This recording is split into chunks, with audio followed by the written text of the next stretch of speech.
ఎప్పుడైతే అక్క బర్త్డేకి వచ్చేసాం పాలాభిషేకం అయిపోయింది, తర్వాత స్ప్రే అభిషేకం అయిపోయింది. ఇప్పుడు డైరెక్ట్గా మనం కేక్ కటింగ్కి వెళ్ళిపోయాం. వీళ్ళందరూ పిచ్చి వాళ్ళు కేక్ కోసం చూసుకోవడం తెలియదు, కేక్ కటింగ్ కోసం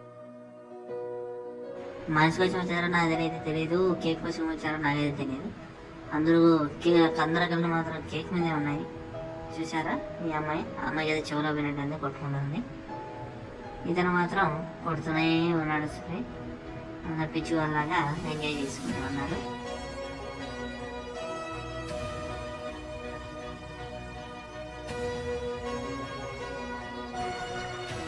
సో ఎప్పుడైతే ఎదుర్కొంటున్నారు ఖర్చు కోసం, ఆ అమ్మాయి మాత్రం స్ప్రే మొత్తం అబ్బాయికి చూడుతుంది.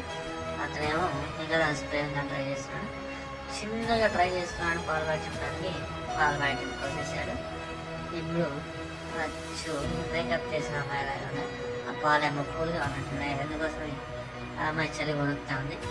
ఇప్పుడు అచ్చు ఒక మేకప్ ఖర్చు కూడా తగ్గిపోయినట్టుంది చూస్తే. ఈ అమ్మాయి ఎవరికి చెక్క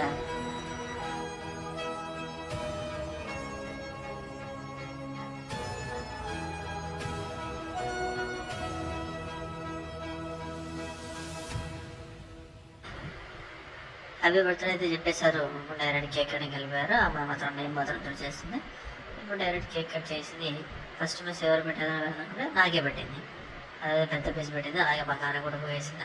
దాన్ని కడగడానికి 1 అవర్ పట్టింది.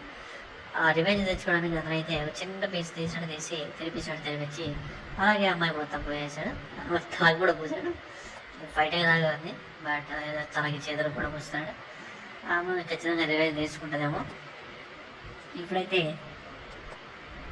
ఇంకొక ప్రైస్ కూడా ప్రజెంట్ చేశారు. ఆ ప్రైస్లో ఏమో తెలియదు, అయితే కాస్ట్లీ అనుకుంటా. ఈ అమ్మాయి మాత్రం కేక్ కోసం చేసుకోండి. కేక్ కటింగ్స్ అయిపోయాయి. కేక్ ఎవరెవరు దొరికే వాళ్ళందరూ ఎంజాయ్. ఆ అమ్మాయి కేక్ కటింగ్ చేయడానికి ఇన్వైట్ చేస్తే ఆ అమ్మాయి మాత్రం తిరిగేలా తిరుగుతుంది. నేనేమో వచ్చి గట్టి అమ్మాయిని పట్టుకునేసి మొత్తం పూసేయడం జరిగింది. అంతే, సబ్మిషన్ సక్సెస్ఫుల్. ఇంకా పక్క అమ్మాయి ఉంది, ఆ అమ్మాయి కోసం ఆ అమ్మాయి పరిగెత్తున్నాడు. నాకైతే దొరకలేదు ఆ అమ్మాయి, కానీ గట్టిగా పీల్చుకొని లాక్ రావడం జరిగింది. ఆ అమ్మాయి మగమాట పడుతుంది కానీ రావట్లే, పరిగెత్తుంది. పట్టుకోవడానికి ట్రై చేశాను కానీ నేను ట్రైనర్కి లాగేశాను.